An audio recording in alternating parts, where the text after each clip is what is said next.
Hey, it's Bruce Hill, and I'm going to teach you how to turn problems into payments. Listen, I'm a sales trainer, sales success coach, and strategist. Those are all fancy words. I help you make more money. A lot of people, they resist sales because they don't want to feel like the bad guy. They don't want to feel pushy, or they'll say things like, oh, Bruce, I grow my business on word of mouth. And so here's what I've discovered. This is the first step in building a sales strategy for your business. This is the most important step in turning conversations into clients, hearing yes more often without sounding salesy, and that is solving problems. When you solve problems, you can feel good about turning problems into payments. Now, if you just sat down, you just maybe got your coffee, you got your water, you got your orange juice, maybe you got your notepad and pen, you may have missed the answer to this. But we're going to jump right in. We're going to put actionable advice in your lap. So the only thing that holds you back will be your level of execution. The only thing that stops us from working is you decide not to do the work. So if you're just hopping in, you're just joining us, I have a very simple question for you. And one thing, if you ever listen to trainings with me, I do not ask rhetorical questions. I don't ask trick questions because I want this to be so clear you get it. And I want it to be so clear you do it. And that's where you get results. So the question is, what's the number one thing you can do to charge your full price? Somebody say full price. Yes, yes. And hear yes more often. I should put a dot, dot, dot on there, right? Without sounding salesy. What's the number one thing you can do? It's in the title, right? And I said it in the introduction.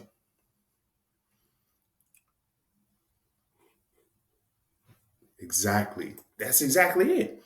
Solve problems. And I believe that when we shift our focus from taking, like, what can I get? Can I get them to pay me? Can I get them to sign a contract? And we say, we switch to what do you need help with? What problem can I solve for you? And we're going to have different conversations and a higher level of success in our business. It's all problem. So if you have to go, your laptop dies, your Wi-Fi disconnects, you got to go grab the kids, you got to go get some food. Listen, if there's one thing you take away from this training, it's solve problems. That's the fundamental tenet of building a sales strategy. And what I've discovered as I've worked with tech startups, I've worked with marketing agencies, I've worked with solopreneurs, worked with seven-figure earners, and I've worked with people just starting out. The one thing I see missing most often out of all the things they do right, if they're doing seven figures in a year, health, wealth, and abundance to you, I wish that for your business too. If they're doing seven figures in a year, they're doing something right. But I still find it's missing from their email marketing. It's missing from their cold outreach. It's missing from the warm outreach, right? It's missing from the social media. They don't talk about the problem they solve. Not enough. And one client, one of my favorite clients, she was doing a lot of things right. She ran a marketing agency. She still does, excuse me. She runs a marketing agency. And she said, Bruce, we got an aggressive goal we want to for this month. I said, okay. And I looked at her processes, great sales process. Looked at her fulfillment, great fulfillment, very seamless. A lot of it was automated, so the client had the support they need. It was really just operating at a high level. And can I tell y'all something? I was feeling a little nervous. I was like, man, she's good. I don't know how much I can help her. But as I went through her social media one day, I noticed one thing was missing. She told the people what she did, but she didn't tell them why it was important. And maybe this is you. Most people spend too much time talking about their credentials, right? Their master's degree and doctor's degree and years of experience and certifications and their success or even a solution. Like, here's how I help you. And of course, I understand, I get it. You love what you do, but that's a good thing, not the first thing. Okay, I'm gonna say that again. That's a good thing, not the first thing. What I told her, and the same thing I'm gonna tell you, is to start with the problem. Start with the problem in your conversations, in your emails. If you're doing a reel, you're doing some of those TikTok dances. Start with the problem. And what happened was when she started tweeting about the problems her clients had before they worked with her, people started raising their hand. They started saying, hey, wait a minute, I have that problem. Can you help me? And we actually ended up 110% of her goal for that month, just the first month she was working with me. In the second month, we started telling more problems in the email marketing. And guess what? She hit her monthly goal in the first 9 days. When you start with the problem, you change the conversation and the direction of your business. Here's a very simple formula. I'm going to help you build a problem statement for your business. And the first thing I'm going to do, who remembers this commercial? I don't even know if they still make these. It says, hungry, grab a Snickers. And I love how simple this is. And I don't know about you. This is one of my favorite snacks coming up. And every now and then I still enjoy it. I want you to learn something from this slogan. They start with the problem. They don't ask you about the caramel, the peanuts, and the chocolate. And then what is this in here? Is this like some nougat or something? I don't know. I'll have to zoom in. All right. If you ever watch a commercial, it does talk about the caramel, the peanuts, and the chocolate. But it asks you a question first. It says, are you hungry? Do you have a problem? Because guess what? You don't buy a Snickers because of caramel, peanuts, and chocolate. Yeah, that's why you chose that one. But you made a purchase because you wanted a sweet and tasty snack and you did not have one. Right? If you had, maybe there was a sale at Costco, maybe there was a special at Sam's Club, you had a box, 24 king size Snickers bars. There's no motivation for you to put clothes on, leave your house, get in your car, go to the store and buy a Snickers. If you got a box of 24 at home, you see, the problem is the reason people pay. Let me say that again. And there's a few times in the slides coming up, but I want to make sure that you understand this. We solve problems. We start with the problems. Why are we doing this? Because the problem is the reason people pay. So put the problem first. We want to follow that formula. If you're hungry, grab a Snickers. Now, listen, I don't even know who owns those. Mars Candy Company. Look, don't sue me, guys. It's just an example. Hungry, grab a Snickers. That's how your language should be when you're talking to potential clients, whether it's a corporation or if it's an individual. Problems are the reason people buy. When you leave out the problem, you leave out their motivation to move forward. So it's really your website. Yes, you should have a website. I'm not telling you to take it down, but it's really your business card. Whether you have a digital card on your phone or maybe you have a physical card. That's not, oh man, these are nice cards. I better pay them. It's rarely the TikTok video or the Reels, whatever the short form video they're doing today. Has anybody seen YouTube Shorts? That's not the point. If you're not talking about the problem, you're not using these tools effectively. Right now, there's a conference going on called Funnel Hacking Live. Guess what it's about? It's about funnels. But it's not your fancy funnel that's going to make you 10x your business if you're not talking about the problems. So your problem as a business owner is that you're not talking about the problems enough and you're not getting the business that you should. You're missing out on opportunities because you're not talking about the problems. And that's a problem for you because your business isn't growing.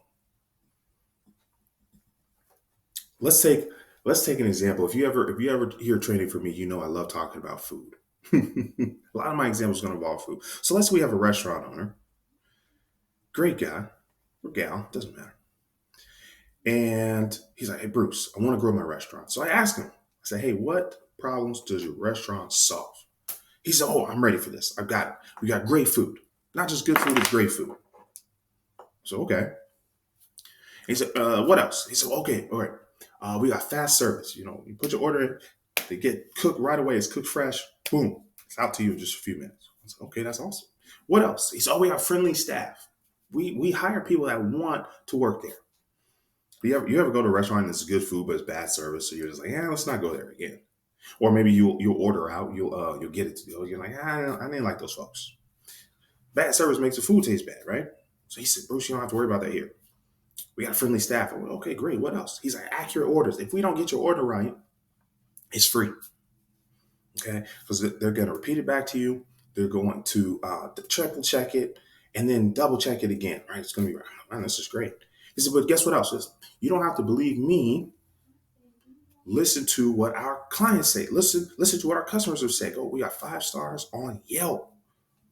People still use Yelp. I don't know. It's an example. Don't overthink it.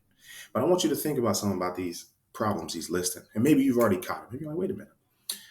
If we want to help this restaurant owner turn problems into payments, we listen closely. There's 3 common threads for problems. They usually involve a lack of time, lack of money, or lack of ability, or lack of resources. Okay. And so I wanted you to ask yourself is how can you adopt these in your business? But if you listen to these 1, 2, 3, 4, and 5, none of these are really a lack of time, lack of money, lack of ability. These are all really great things. So here's a shift we have to make. And this is where I see a lot of people that I work with, a lot of my clients do. I ask them about the problems, they tell me the solutions. So when you're working on your problem statement, so you can have more conversations turn into clients, so you can create more compelling copy, so you can create more cash flow for your business. When you're working on a problem statement, and you start writing solutions, this is the green flag. These are good. Keep them. These are all wonderful, but they're not problems. And guess what? They're infinitely more compelling next to a problem. That contrast is what helps people make the decision and make the decision more quickly. You ever had that happen to you? You're like, oh man, this is good. All right, we won't get started next month. We're going to start next quarter. We'll put the first thing next year, right? Thank you, but that doesn't help me today. Because we're talking about the solutions, we're not talking about the problem. These are good solutions. But guess what? If I already have a box of 24 king size Snickers, there's not a lot of motion for me to leave my house and go buy one more, right? Because I have the solution in front of me. What's the problem? Or maybe I just had a great meal with my family, right? Sunday dinner, and then you say, hey, you want to go out to eat? I said, no, I don't want to go anywhere. Even if there's good food, fast service, friendly staff, accurate orders, and 5 stars on Yelp. No, I'm good. I'm full. These are solutions, not problems. So let's flip it. And I want you to take a quick second. If you haven't already, throw in the chat. What is the problem a restaurant solves? I'm just going to take a few seconds because I want to make sure we get to putting this in action for your business. We'll take a few seconds. What are 1 or 2 problems that a restaurant solves? These are great solutions. But what's your motivation for going to a restaurant? What's the reason that you hop on the DoorDash or Uber Eats? Think about it. And it's not a trick question. I'm not being facetious. I want you to really think about the problem that a restaurant solves so you can practice and get the experience and think about the problems your business solves. Or if you're an author, what's the motivation for someone to read your book? Where are they now that they're uncomfortable, unhappy, and want to escape? So the real problem, and some of y'all, okay, there we go. Some of y'all get it.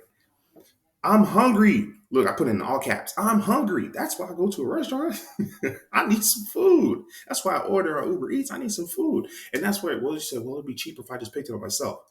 Number 2 is I'm short on time. Maybe if you're working from home, maybe you got a handful. Maybe there's small children. So you're like, I really don't want to pack them up in the car and go, right? Somebody knows what I'm talking about. I'm short on time. That's a problem for me. Some people just don't want to cook. I love cooking. Okay, I'll cook 4 or 5 times this week. I love it. But some people don't want to, and that's okay. Some people don't know how to. Now that's a shame, right? We got YouTube and Pinterest and TikTok, but that's I'm not here to judge. No. What's Taria always tell us? No shade, no tea. Now, see, I love cooking. I know how to cook, and I don't make the time. Doesn't bother me. It takes to cook. Number 5 is for me. I don't want to wash dishes. These are problems. So check this out. If I sell you, hey, listen, my restaurant caters. So if you're hungry, you're short on time, you have a big family to feed, but you don't want to cook and you don't want to clean up afterwards, hire our catering business. We've got great food, great service, accurate orders, and we'd love to serve you. Do you see how that sounds different? Do you feel how compelling that is? Because if you start checking those boxes, you're like, man, I don't have a lot of time. I do have a lot of cooking to do, and I don't want to clean up. He's talking to me. She is talking to me. And now people are raising their hand to work with you. This is where we start to turn problems into payments. So your assignment, your homework is very simple. Create a problem statement for your business. There should honestly, you should have about 3 or 4 or 5. And what there's a whole nother training. What I want you to be careful of, they should all have one solution. There may be different versions of the solution, but they should have one solution. What do I mean by that? So I make sales simple. I help people that are wasting time and losing money talking to their potential client, but they are not becoming clients. That's the problem. So how do I serve them? They have one solution. It's it's 8 steps to sales success. Right. So I've got a book. That's one method. I give talks like this. That's two. That's two versions. Right. I do one-on-one coaching. That's 3. I have some digital courses. That's 4. But it's all the same solution. If you have multiple solutions, you very likely have multiple businesses.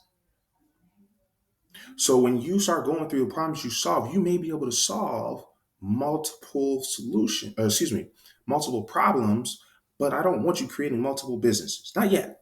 Get one up and running, get one to six figures on autopilot, and then go start the next one. So this is important exercise and reflection where you're like, man, these problems are in different areas, they're in different arenas. And it's focused on some core problems that have one solution, even if you build multiple versions. Okay, I hope that helps somebody. So if you don't already, that should be your pen and paper right across it, problem statement. It should be clear, it should be concise, and it should be compelling. All right. If it's clear, it's easy to understand, it's easy to remember. Okay. If it's concise, if it's easy to understand, it's easy to repeat. And that means even the wrong person can go tell the right person. That's a beautiful thing. Now they're a promoter for your business. Now they highlight you, even though they're not your client. And what's important about being compelling is I'm not going to teach you how to convince anyone. I don't want you to be the master manipulator or the killer closer. All right. I want you to go find problems and solve them. So listen, if you sell Advil, go find people with headaches. And listen, I promise you'll spend a lot less energy trying to convince them because they don't have to be convinced. They have a problem. They're just waiting for you to solve it. Clear, concise, and compelling. Here's step 2, paint a picture. Tell stories. That client that had 9 days to hit their whole month goal, they started telling stories of the problems their clients had. When my client started, her email opens were this, her revenue was this, she was spending all these hours, and then she worked with us. Tell stories. And focus on the negative. This seems counterintuitive. I'm not asking you to be unkind. But this is the motivation that people buy. This is the reason they take action. So before you talk about the good things, the outcome, the transformation of working with you, talk about the negative things about where they stay where they are. Ask yourself this question. Write this down and I want you to answer this question. What happens if they don't work with you? What happens if they don't work with you? Being able to answer this question is going to help you turn problems into payments. Once again, my name is Bruce Hill. I help turn conversations into clients, helping you to hear yes more often without sounding salesy. And what's part of building this problem statement is step 1 in creating a sales strategy. So you can stop waiting for someone else to tell people about your business. So you can learn to grow your business on purpose while being your authentic self. Yes, yes. I don't want you to be me. I want you to be the killer closer, the master manipulator. I want you to be you. Just the version of you that hears yes more often. So I want to say thank you so much for the opportunity, the privilege, and the pleasure to serve. And listen. This information is useless until you use it. So please take this training and go apply it to your life and business.